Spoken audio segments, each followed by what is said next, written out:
Senate Democrats are celebrating the narrow passage of what is known as the Inflation Reduction Act, championed by Senators Chuck Schumer and Joe Manchin.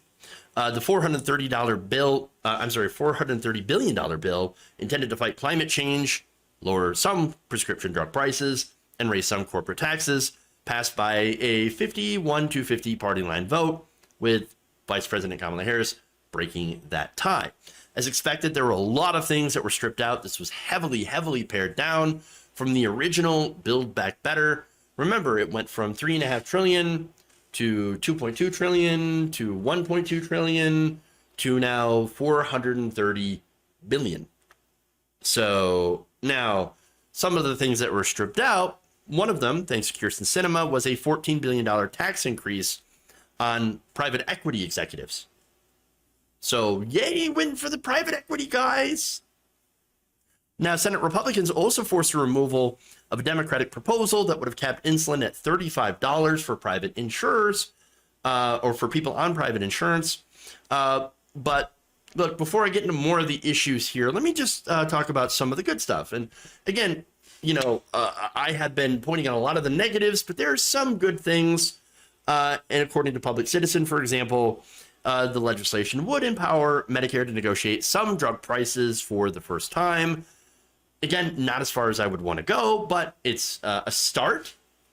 It would also cap out-of-pocket costs for a lot of people who would need insulin. Again, Medicare recipients would extend healthcare subsidies for millions of Americans to prevent price shocks.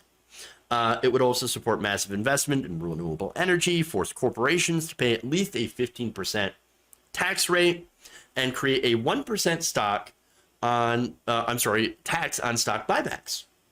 So again, there's some good stuff. And as I've talked about, also bad stuff. So one of the examples is more fossil fuel investment and leasing. There's also a side deal that was made especially for Joe Manchin to do more pipelines. For example, the Mountain Valley Pipeline, a 304-mile gas pipeline that cuts through the Appalachian Mountains. Now, Manchin also received expedited approval for other pipeline projects that would benefit his donors. For example, NextEra Energy, a utility giant and stakeholder in the Mountain Valley Pipeline, is a top donor to both Mr. Manchin and Senator Chuck Schumer. So there you are. So now that's some of the stuff that's in it. But what's missing? A lot. For example, the child tax credit, not in there. Expanded dental, vision for people on Medicare. Hearing, not in there. In fact, Senator Bernie Sanders tried to get some of those things in there and unfortunately failed massively. The Vermont senator was the lone yes vote on all but one of his amendments. Senators Raphael Warnock and Jon Ossoff had supported the proposal to expand Medicare to cover hearing, vision, and dental. You know, but of course, apparently everyone else thinks that, eyes, teeth, hearing, luxury items. You people on Medicaid or on Medicare, you don't actually need teeth, do you? You don't need to hear things or see things. No, you're retired, so you're not really important at all. You're not adding to the GDP. But so let me give you some of the amendments here. These are 5 amendments that Sanders had introduced, and the vote totals up. One was to cut Medicare drug prices by 50%. The vote was 1-99. Bernie in favor. To expand Medicare, 3-97. Create a civilian climate corps to help fight climate change, 1-98. To extend the child tax credit, 1-97. And to eliminate some of the fossil fuel breaks that were in this bill, 1-99. Wow. And before you think that they did this, not only, only to ensure not to run afoul of the dreaded parliamentarian, it turns out that 4 of the 5 amendments introduced only needed the 50 votes plus the vice president. So they could have actually put a lot of these back into the bill without needing to have 60 senators. So now, in an attempt to explain why so many of these Democrats voted against popular things that people want, they offered this explanation on Twitter. Brian Schatz here. We have a deal to take the biggest climate action in U.S. history. Every Senate Dem has agreed to it. I can think of lots of ways to strengthen it, but I won't. I won't derail this bill by supporting changes. I will vote no on all amendments, even for stuff I like. Let's finish the job. Another one here. Senator Cory Booker. Senate Dems can enact historic legislation that lowers costs, combats climate change, and more. While there's more I'd like to see included, I'll vote no on amendments, even ones I agree with, to protect this bill. We must stick together, and reject attempts to divide us. Senator Alex Padilla, I agree with Brian. I'll be voting no on all amendments regardless of policy. Let's stay united and get this historic bill done. Finally, I agree with Brian. This is Senator Tina Smith. I'll vote no on all amendments, even those I agree with. It all seems very, very similar. So this, of course, is official Democratic Party messaging here. This bill makes historic progress in climate action and lowering prescription drug costs. There's 50 votes, and we need to stick together. Stick together. And do as little as possible. Stick together. Now, Ben Spielberg notes this on social media, by the way. Says, Democratic senators are more united in telling Bernie Sanders that he needs to let go of dental and hearing benefits for seniors than they ever were in telling Joe Manchin that he needs to drop the goodies for oil companies or accept cash payments for families with children.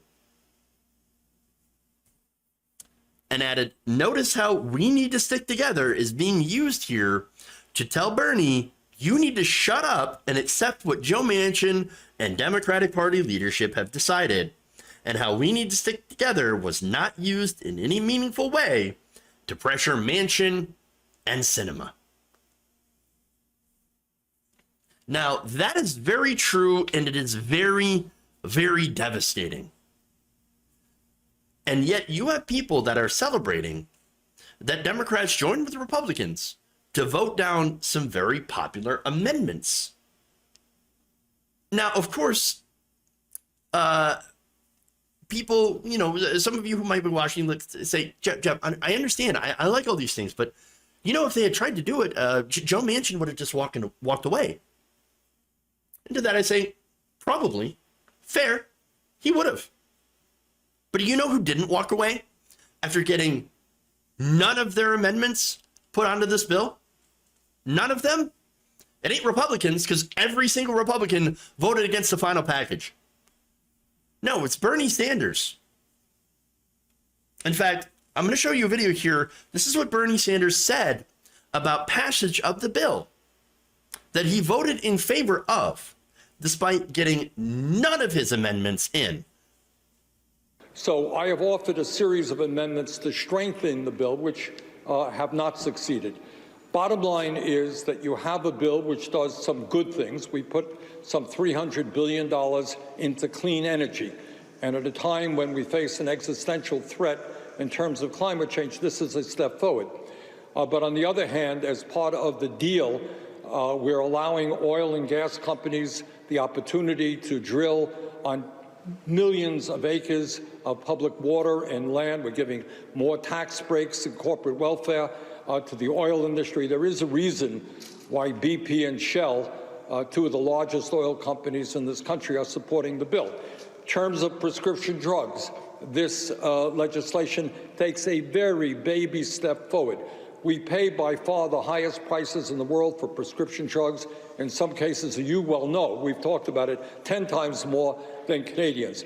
What this bill does is say that Medicare should negotiate prescription drug prices, but only after 4 years, and they start off with only 10 drugs and go from there. So it's a very modest step forward. Bottom line is I'm going to support the bill because given the crisis of climate change, the environmental community says this is a step forward. It doesn't go anywhere near as far as it should. It is a step forward. All right, so here we have a clear difference, okay, between Kyrsten Sinema and Joe Manchin. versus Bernie Sanders. Sinema and Manchin threatened to walk away if they didn't get the goodies for their corporate donors. Remember, that was the sticking point. Kyrsten Sinema said, well, I don't want the carried interest loophole in here closed. No. Even the very modest, which would have only netted about $14 billion in new taxation from partly, slightly closing that loophole. Too much for Kyrsten Sinema. The original, if they had actually closed the full loophole, it would have raised about $63 billion over 10 years. So, and that, of course, would have went to not only deficit reduction, but some of these programs as well. No, couldn't do that. Joe Manchin, the same thing. Hey, if you don't give these special side deals and giveaways to me and my donors, I will walk away from the bill. And so all the articles that I read were about how, Chuck Schumer and the Democrats, they made major concessions to Joe Manchin so that he could get the corporate giveaways and the pork that he wanted. But then you look at Bernie Sanders, who all of his amendments are basically, hey, let's help working people. Let's help poor people. Let's help parents that are, trying to take care of their kids. Get them some daycare so they can get out and find work and afford childcare. But no, none of those amendments got added to this bill at all. Rejected soundly. All to protect Joe Manchin. And you know what? At the end of the day, Bernie Sanders still was like, hey, look, this is the best we're going to get. I'll vote for it, but it's not nearly enough. And even that, and he admits he's keeping it honest. It's like, yeah, it's not bad. It's not great, but it's still pretty, there's not a lot in there that's good for regular people, but it is decent, I guess. I voted for it. And people have the audacity to come after Bernie Sanders for that honesty, for not going with the Democrat line of this is the best thing since sliced bread. Because that's the messaging right there.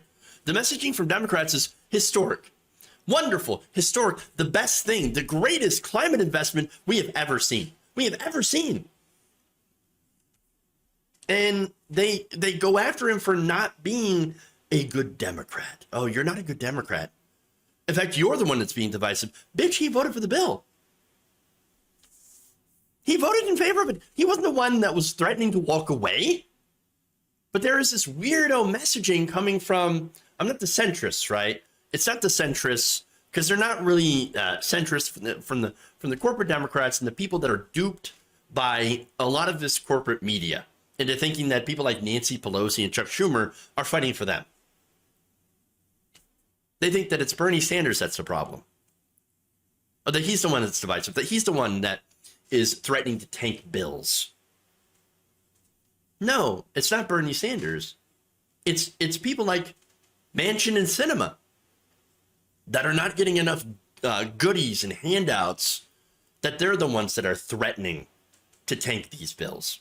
And so they have to get everything, and the party establishment bows to them, because at the end of the day, they all work for the same people. Look, it is very, very tiring to be a progressive, honestly. We do nothing but fight and lose.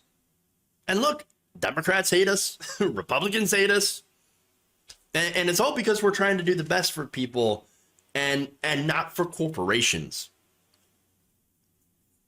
And Bernie Sanders has been out there fighting, I think, the longest.